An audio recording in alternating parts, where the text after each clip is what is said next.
35వ రాష్ట్ర స్థాయి సీనియర్ సెఫక్ తక్రా పోటీలకు ఒంగోలు నగరంలోని doctor P Anand mini stadium వేదిక అయ్యింది. నేటి నుంచి ప్రారంభమైన ఈ పోటీలు 2 రోజుల పాటు ఉత్కంఠభరితంగా కొనసాగనున్నాయి. తొలి రోజు పోటీలను PDCC bank chairman doctor Kamepalli Sitaramaiah ముఖ్య అతిథిగా పాల్గొని ప్రారంభించారు.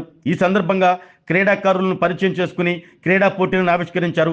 అనంతరం PDCC chairman doctor Kamepalli Sitaramaiah మాట్లాడుతూ సెఫక్ తక్రా రాష్ట్ర స్థాయి పోటీలను ఒంగోలు పట్టణంలో నిర్వహించడం అభినందనీయమంటూ కొనియాడారు. క్రీడల ద్వారా ఉజ్వల భవిష్యత్తు లభిస్తుందంటూ తెలిపారు. ఈ క్రీడల ద్వారా రాష్ట్ర జాతీయ స్థాయిలో ఉద్యోగాలు పొందవచ్చునంటూ తెలిపారు. ప్రతి క్రీడాకారులు క్రీడల్లో మంచి నైపుణ్యం సాధించాలని ఆయన ఆకాంక్షించారు. ఈ కార్యక్రమంలో డాక్టర్ ఆర్ కృష్ణసాయి, అసోసియేషన్ రాష్ట్ర కార్యదర్శి బి శ్రీనివాసులు, జిల్లా కార్యదర్శి రవిప్రసాద్, ఈసీ మెంబర్ ఉమామహేశ్వర్ తదితరులు పాల్గొన్నారు. ఈ సందర్భంగా 17 జిల్లాల నుంచి విచ్చేసిన క్రీడాకారులు తమ క్రీడా ప్రదర్శనను కనబరిచారు.